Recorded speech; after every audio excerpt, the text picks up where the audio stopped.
Ma'asyiral muslimin yang dimuliakan Allah Azza wa Jalla. Pertama, kita sudah mengetahui bagaimana Abdullah ibn Mubarak hirsuhu alal ilmi, bagaimana semangatnya di atas ilmu. Kita lihat bagaimana sedikit sejarah dari beliau, bagaimana adabnya Abdullah ibn Mubarak. Dijelaskan oleh para ulama tentang masalah Abdullah ibn Mubarak ini. Jadi suatu ketika Abdullah ibn Mubarak ini, ikhwan, pernah suatu ketika dia haji. Ingat, Abdullah ibn Mubarak itu 1 tahun haji, 1 tahun jihad. Jadi tahun ini haji, tahun depan jihad, tahun depannya haji, tahun depannya jihad lagi. Begitu dia habiskan usianya ya. Jadi ketika dia haji, maka dia membawa harta yang banyak karena dia orang kaya, anak orang kaya, dan kekayaan orang tuanya dikembangkan sehingga menjadi kaya raya. Ini ulama yang paling kaya di Baghdad, di Irak itu Abdullah ibn Mubarak. Makanya saya katakan dia menggaji sampai 500 para ulama, di antaranya Fudail bin Iyad digaji sama dia. Ulama menggaji ulama, mantap kan? Makanya kadang-kadang ustadz ini kayak Abdullah ibn Mubarak ya, bukan hanya minta ilmu, kadang-kadang pinjam uang sama ustadz. Disangkanya ustadz semua kayak Abdullah ibn Mubarak ya. Ada masalah, ustadz pinjam uang ke ustadz ya.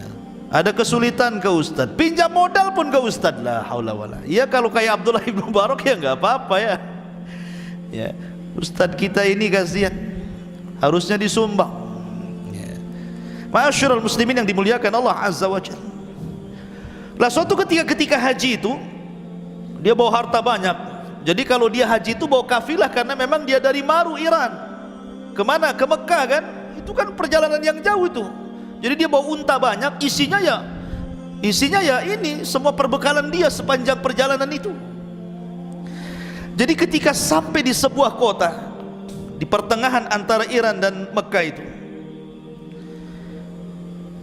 di malam hari dia melihat seorang wanita yang berjalan ke mazbalatil kaum. Jadi ada tong sampah kaum. Di situ ada burung mati. Ada yang mengatakan ayam mati, ada yang mengatakan burung mati. Kemudian dikorek-korek, diambillah itu burung mati itu. Kemudian dibawa pulang. Lah itu kelihatan sama Abdullah ibn Mubarak. Maka dia mengatakan kepada pembantunya, kau ikuti wanita itu. Diikuti wanita itu, rupanya masuk kepada salah satu rumah yang paling buruk di situ. Kemudian ditanya, apa yang kau ambil dari tong sampah itu? Maka dia mengatakan, bangkai burung. Untuk apa kau ambil? Untuk ku makan. Dia mengatakan, demi Allah 3 hari aku tidak makan. Aku memiliki banyak anak, kelaparan. Terpaksalah aku memakan bangkai. Bukankah memakan bangkai diperbolehkan di saat-saat darurat seperti ini? Akhirnya kemudian pembantunya Abdullah ibn Mubarak pulang menemui Abdullah ibn Mubarak. Maka kemudian dia menangis mendengar kata-kata wanita itu dan mengatakan, kita sudah separuh perjalanan, maka seluruh perbekalan haji kita bagikan kepada orang-orang miskin yang ada di kampung ini. Kita pulang lagi, tidak jadi haji tahun ini. Ini luar biasa tuh ya. Jadi seluruh kekayaannya dibagikan ke orang kampung yang susah-susah itu, habis itu pulang lagi, tidak jadi haji. Coba sekarang ini musim corona nih, saya dengar haji bisa dibatalkan tahun ini, ya mudah-mudahan tidak. Kalau seandainya dibatalkan, mudah-mudahan tidak. Apakah redha itu uang-uang haji itu membantu orang-orang susah, orang-orang miskin, orang-orang yang terkena dan terjangkit dan terpapar corona itu? Bisa nggak kira-kira itu? Agar itu ya. Begitulah akhlak Abdullah ibn Mubarak, luar biasa ya. Ma'asyiral muslimin yang dimuliakan Allah Subhanahu wa taala. Bahkan di antara akhlak beliaunya juga adalah, jadi suatu ketika Abdullah ibn Mubarak ini berjihad melawan orang-orang Romawi. Karena kalau bicara tentang jihad kan setahun haji setahun jihad itu.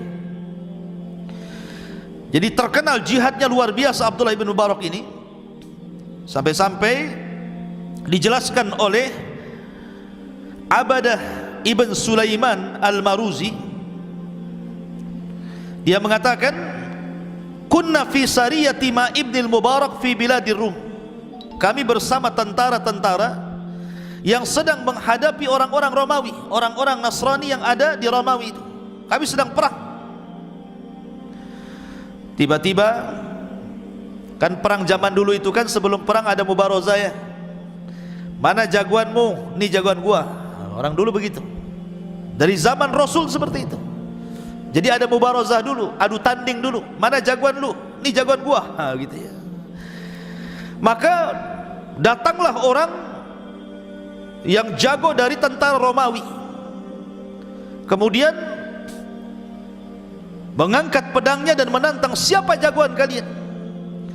Maka dikeluarkan satu jagoan dari kaum muslimin. Rupanya mati yang muslim itu, kalah.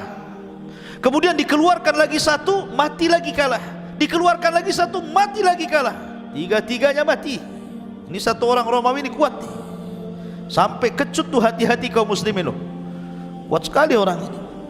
Disitulah rupanya Abdullah ibn Mubarak, dan orang tidak tahu karena ketika itu dia pakai sorban, ditutup mukanya, ya, ditutup pakai masker, bukan karena corona ya.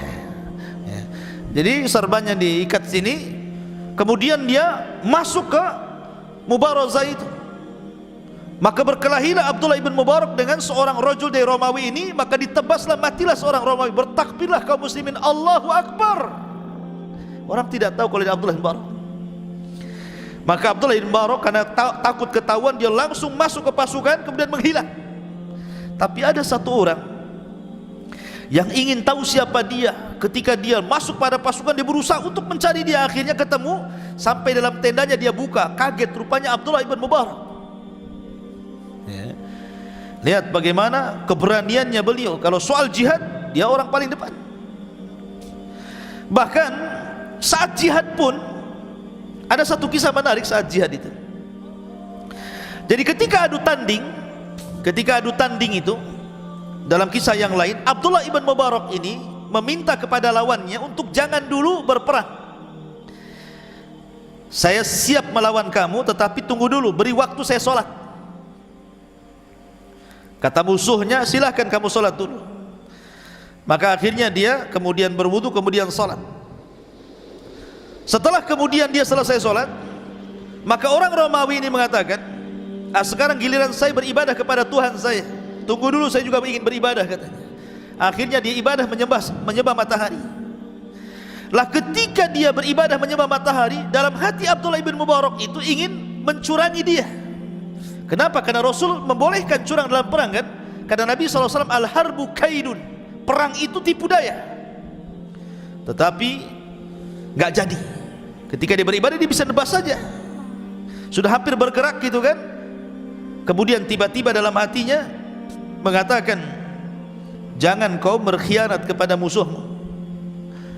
Wa aufu bil ahdi innal ahda kana mas'ula. Dia teringat dengan ayat ini, laksanakan janjimu karena janji itu akan ditanya. Akhirnya seorang Romawi ini, musuhnya ini, setelah selesai ibadah dan mengatakan, kenapa tadi engkau bergerak? Maka Abdullah ibn Mubarak mengatakan, tadinya saya mau berkhianat, mau kutebas lehermu, katanya, tapi enggak jadi. Kata orang ini mengatakan, kenapa kau tidak jadi, katanya. Maka dia mengatakan, karena sesungguhnya yang menyuruhku adalah iman. Yang menyuruhku adalah iman. Lihat bagaimana akhlak beliau saat perang sendiri, dia berusaha untuk jujur gitu ya. Padahal peperangan itu boleh seseorang itu melakukan tipu daya ya, tapi luar biasa beliau tetap menjaga akhlaknya. Ma'asyiral muslimin yang dimuliakan Allah Azza wa Jalla. Sampai-sampai Imam Ahmad memuji luar biasa. Lah Abdullah ibn Mubarak ini ada satu kisah juga menarik, tetapi ada sebagian ulama mengatakan kisah ini fihi nazar, masih ada perbincangan para ulama. Ketika sebuah peristiwa terjadi di kota Mekah, ketika terjadi paceklik hebat. Jadi Mekah itu suatu ketika mengalami paceklik hebat, lama tidak turun hujan. Lah ketika itu di musim haji, Abdullah ibn Mubarak kebetulan memang haji tahun itu, dan Mekah sudah lama tidak turun hujan. Akhirnya kemudian orang-orang Mekah pun pada keluar melakukan salat istisqa, dipimpin oleh seorang alim min ulama Makkah, berdoa kepada Allah, tapi awan tidak hitam-hitam, tetap aja putih, tidak turun hujan begitu. Lah Abdullah ibn Mubarak ada di situ. Tiba-tiba kemudian Abdullah ibn Mubarak ketika duduk di Masjidil Haram, dia melihat ada orang yang berkulit hitam tiba-tiba masuk ke Masjidil Haram, kemudian sholat di hadapan dia. Setelah sholat, dia pun berdoa kepada Allah dan mengatakan, ya Allah, kabulkanlah istisqa orang-orang yang ada di Mekah ini. Tiba-tiba habis berdoa turun hujan. Masya Allah, ini orang doa satu Mekah nggak hujan-hujan, tiba-tiba satu orang yang baru masuk ke dalam Masjidil Haram, orang yang berkulit hitam, setelah 2 rakaat sholat mengangkat kedua tangannya, tiba-tiba hujan. Takjub Abdullah ibn Mubarak, siapa orang ini? Kenapa doa dia dijabah, doa yang lain tidak gitu ya? Akhirnya dicari tahu. Ketika selesai, maka Abdullah ibn Mubarak membuntuti orang itu, kemana dia perginya. Rupanya setelah dia pergi, masuk ke salah satu rumah, dah ditandai rumah itu. Besoknya dia datang ke rumah itu, diketuknya. Rupanya yang keluar bukan yang dicari. Yang dicarikan kulitnya hitam, yang keluar di kulitnya putih pula kan gitu. Ya. Rupanya yang berkulit putih ini adalah tuannya dan mengatakan bahwa dia adalah budakku. Subhanallah, doanya seorang budak bisa diijabah oleh Allah Azza wa Jalla, sementara doa masyarakat Mekah tidak diijabah ketika itu. Makin takjub nih Abdullah ibn Mubarak ini. Akhirnya kemudian Abdullah ibn Mubarak mengatakan kepada tuannya, bisa enggak apa yang dilakukan budakmu itu, amalan apa yang dilakukan budakmu sehingga doanya mustajab itu? Maka kata Abdullah ibn Mubarak, kata tuannya mengatakan, ya, semenjak aku punya budak itu, demi Allah kehidupanku sangat tenang, karena budak itu tahu haknya. Kalau di malam hari dia tahu hak dengan Robnya, kalau di siang hari tahu hak dengan tuannya. Kata Abdullah ibn Mubarak, bagaimana kalau kau jual budak itu kepadaku? Sebutkan harganya, aku tidak akan nawar. Sebutkan harganya, ku beli budak, gak tawar-tawar. Tapi tuannya mengatakan, tidak, saya tidak akan jual budak itu. Dia itu budak yang baik, bukan budak-budak kecil. Budak-budak kecil Malaysia. Maksudnya budak di sini hamba saya ya. Jadi akhirnya kemudian terus Abdullah ibn Mubarak mendesak. Jadi heranlah tuannya, ini orang ini kok maksa. Maka ditanya, siapa kamu ini sebenarnya?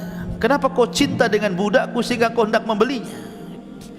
Maka dia mengatakan, ana Abdullah ibn Mubarak. Kaget dia mendengar nama itu. Kenapa? Karena nama itu nama luar biasa itu. Ulama dunia, siapa yang tidak kenal Abdullah ibn Mubarak? Apa namanya? Karismatiknya Abdullah ibn Mubarak itu melebihi Khalifah Harun ar-Rasyid.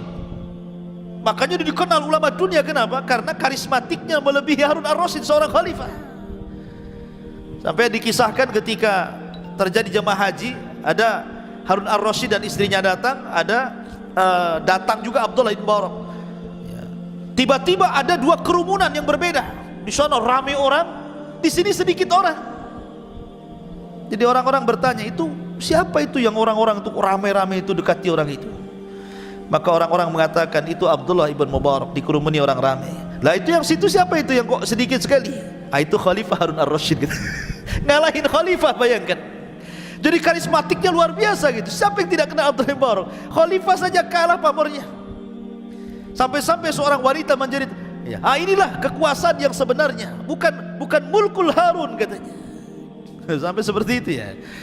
Makanya ketika dia mendengar nama Abdullah ibn Mubarak, saya terperanjat, ya Abdullah ibn Mubarak. Oh, kalau begitu saya tidak akan menjual budakmu, kalau kau mau mengambil, ambillah dia. Karena ulama yang minta. Itulah kalau jadi ustaz ya. punya murid, punya warung, udah gratis, gratis, pulang. Kan gitu ya. Begitu orang-orang dulu, kalau sudah yang minta ulama gratis. Ya, ini enggak. Mau ustadz mau apa nggak peduli, bayar. Jadi akhirnya kemudian Abdullah ibn Mubarak pun mengambil budak itu, kemudian ditanya oleh tuannya, sebenarnya apa yang kau inginkan? Aku ingin menunjukkan kepada teman-temanku di Baghdad bahwa masih ada orang yang soleh sesoleh dia melebihi diriku, masih ada orang yang mustajab doa. Dibawa budak itu safar pulang. Yang menarik adalah budak ini bertanya kepada Abdullah ibn Mubarak dan mengatakan, wahai Abdullah ibn Mubarak, ana abdan dhaif la astati'u an akhdimak bi quwwati. Aku ini hamba yang lemah, aku tidak bisa membantumu wahai Abdullah ibn Mubarak. Ya, kenapa kau tidak membeli budak yang lebih kuat daripada diriku, selain daripada diriku? Maka Abdullah ibn Mubarak mengatakan, bukan itu maksudnya. Inni ishtaraituka likai abni laka daran wa uzawwijuka wa a'tiquka liwajhillahi wa akunu laka khadimun muti'. Dia mengatakan apa?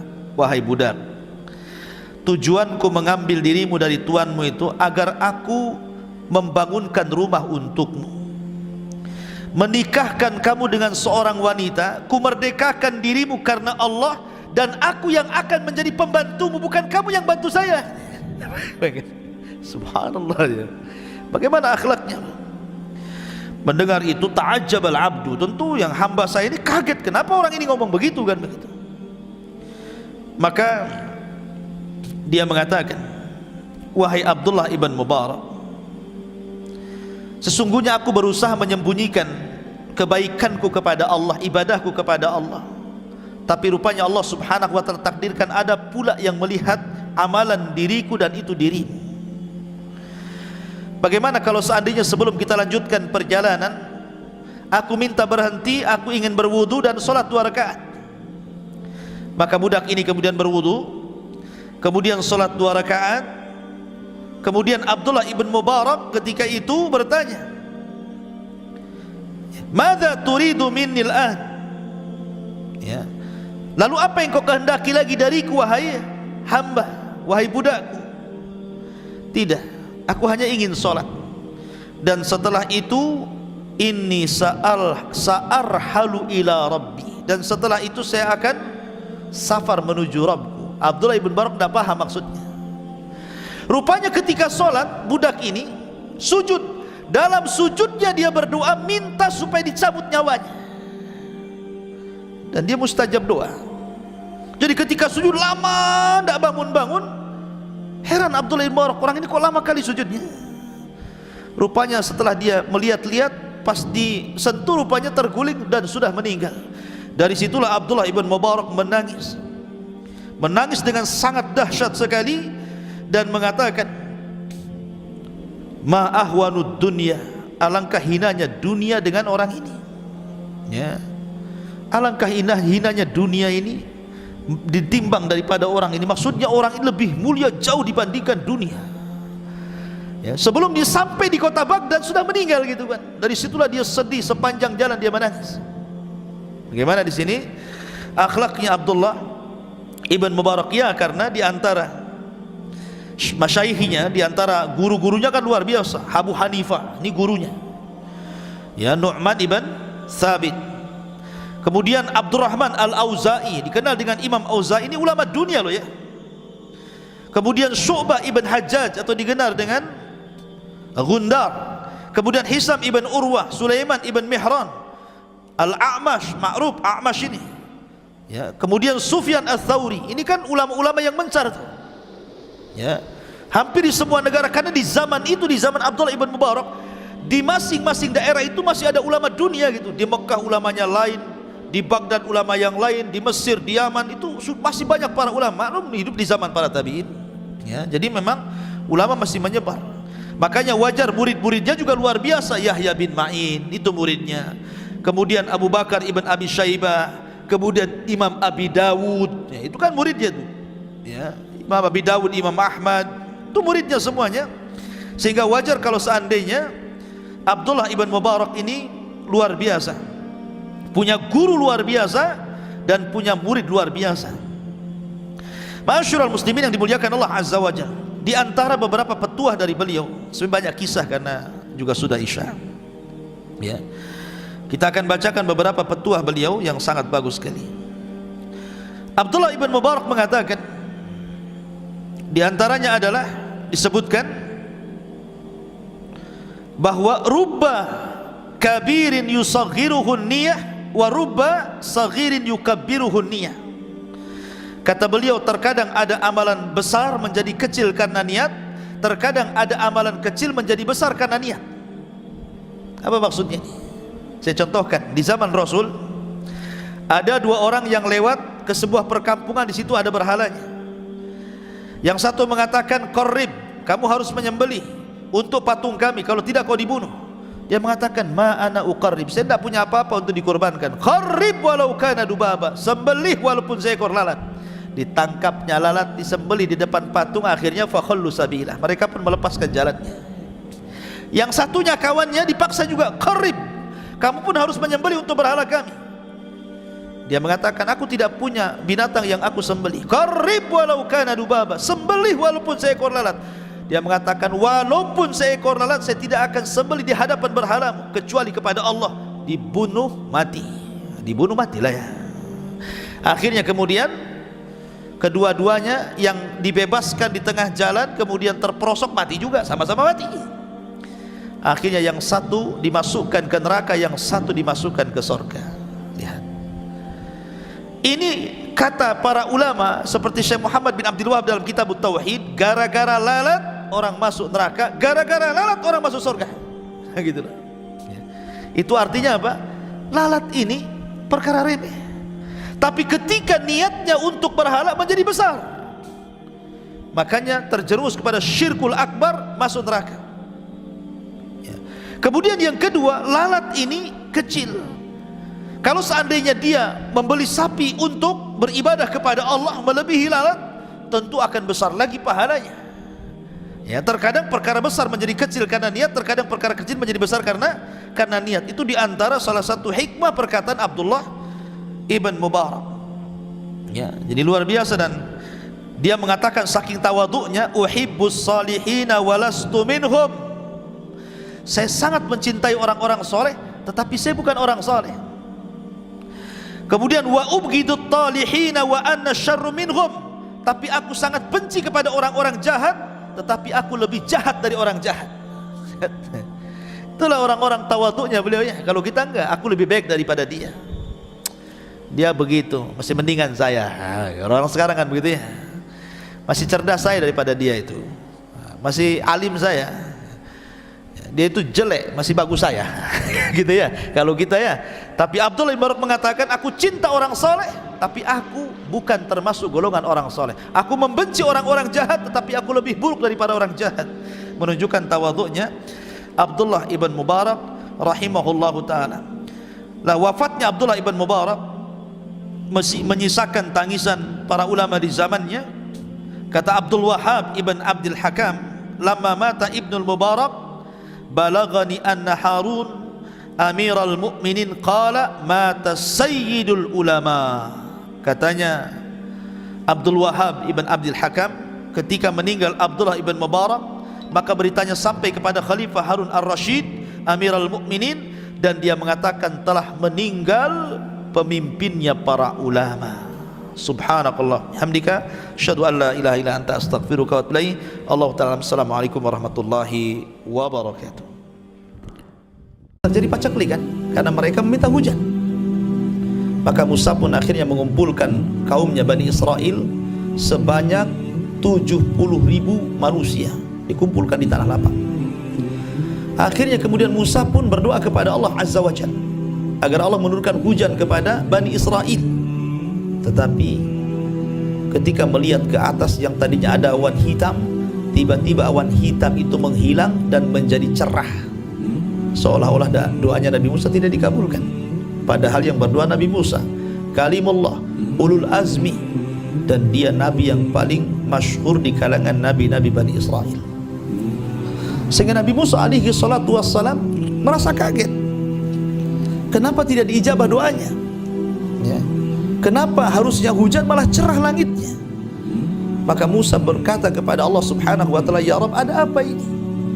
Maka Allah Subhanahu wa taala mengatakan, "Ya Musa, sesungguhnya aku tidak menurunkan hujan kepada kalian karena dari umatmu, dari 70.000 yang kau kumpulkan itu, ada satu orang, rajulun asallaha arba'ina sanatan." Ada satu orang yang dia bermaksiat kepada Allah selama 40 tahun dan manusia tidak tahu.